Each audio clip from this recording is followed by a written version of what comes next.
बदलते वक्त के साथ साथ अपराधियों ने भी अपने अपराध का तरीका बदल लिया है।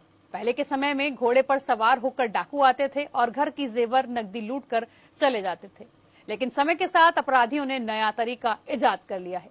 अभी अपने शिकार को लुभावनी बातों में उलझाकर उसी के द्वारा ओटीपी पूछकर शिकार को लूट लेते हैं।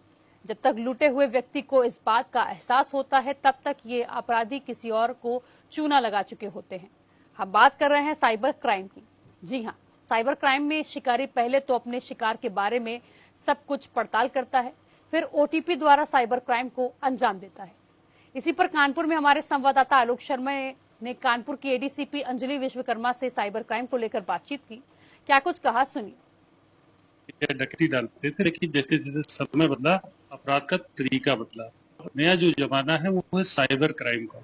और हमारे साथ मौजूद कानपुर की आईपीएस अधिकारी एडीसीपी साइबर अंजलि विश्वकर्मा जी। अंजलि जी, अब नेचर ऑफ क्राइम चेंज हुआ है with the passage of time, तो क्या चेंज देखती हैं अब आप? Because of anonymity of the internet बहुत सारा क्राइम हमारा साइबर में शिफ्ट हो चुका है, और जो जनरल क्राइम्स होते हैं लूट और डकैती के, वो भी हम लोग देख रहे हैं कि बहुत सारा बैंक ट्रांजेक्शन हो गए हैं, बहुत सारे क्रिप्टो ट्रांजैक्शन आ गए। तो जेनेरिक क्राइम्स भी साइबर तरफ ही रुख ले रहे हैं। हर क्राइम में थोड़ा बहुत साइबर का पार्ट होता ही है। ये देखा गया कि साइबर क्राइम ज्यादा बढ़ा है। उसके अकॉर्डिंग आपको और आईआईटी कानपुर के बीच का एमओयू साइन हुआ था, जो साइबर क्राइम के लिए एक नया एक्सपेरिमेंट कहा जा सकता है। क्या हुआ था मैडम? आईआईटी कानपुर और पुलिस कमिश्नरेट कानपुर के बीच में एक एमओयू साइन हुआ है, जिसमें हम दोनों लोग साथ में साइबर क्राइम पे वर्क करेंगे। आईआईटी कानपुर हमारी कैपेसिटी बिल्ड करेगा, हम लोग उनकी हेल्प लेंगे इन वेरियस थिंग्स जिसके लिए हमें सेंटर पे डिपेंड होना पड़ता था। और उसमें और भी बहुत सारी चीजें हैं। ट्रैफिक के लिए स्टडीज है, उसमें हम लोग बच्चों को, मतलब आईआईटी कानपुर के बच्चों को थोड़ा सा एक्सपोजर प्रोवाइड करना पुलिसिंग प्रणाली का, तो वो भी है उस एमओयू। जो कि इसमें जो चेंजेस आप देखते हैं with the passage of time की, बहुत चेंज हुआ है क्राइम में साइबर को, तो उसके लिए कुछ क्या वर्कशॉप वगैरह जागरूकता के लिए कुछ करने का कुछ प्लान है आगे क्या? टू वेज, एक तो हम जागरूकता करते हैं स्कूल कॉलेजेस और यहाँ में जाके, और दूसरा पार्ट है कि हम अपनी टीम्स की भी कैपेसिटी बिल्डिंग करते हैं, ट्रेनिंग करवाते रहते हैं, कोर्सेज पे भेजते रहते हैं। तो जैसे जैसे अपराधी भी बढ़ते जा रहे हैं, वैसे वैसे हमारी ट्रेनिंग और हमारी कैपेबिलिटीज भी बढ़ती जा रही है। वर्तमान में जबर चल रहा है, जो साइबर का जो एक वार, साइबर का वार, कानपुर उसका हॉटस्पॉट कहा जाता है। कानपुर, लखनऊ वगैरह जो मेट्रो अभी सब जो शिफ्टिंग हो रहा है, तो उन सिटीज के लिए क्या आपका मैसेज है कि लोग अपने आप को अवेयरनेस रखें?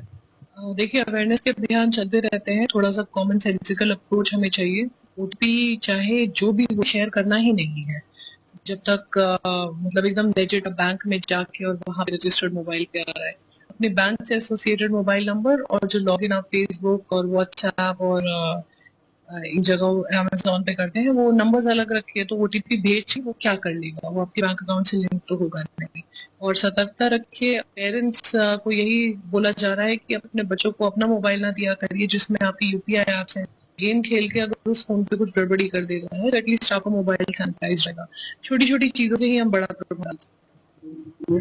जो भी साइबर होता है, उसके बाद समय होता है कि आप लोगों की जब वर्किंग चालू होती है, तो जो सफर होता है उसके अकाउंट्स वगैरह फ्रीज हो जाते हैं। उसके लिए मैडम क्या कोई मैं क्या मैसेज करूँ उसको? देखिए, जो वादी होते हैं उनके अकाउंट्स कभी फ्रीज नहीं होते हैं। बहुत बार हमारे सामने जो केसेस आए वो ऐसा है कि फॉर्म भरते समय ही उन लोग अपने ही अकाउंट नंबर और अपने ही नंबर्स डाल दिए। उस गलती की वजह से फ्रीज होता है, जो कि हम लोग इमीडिएटली उसको करेक्ट कर देते हैं। बट जहाँ पे पैसा गया है वही अकाउंट फ्रीज, वही अकाउंट्स टारगेट होते हैं।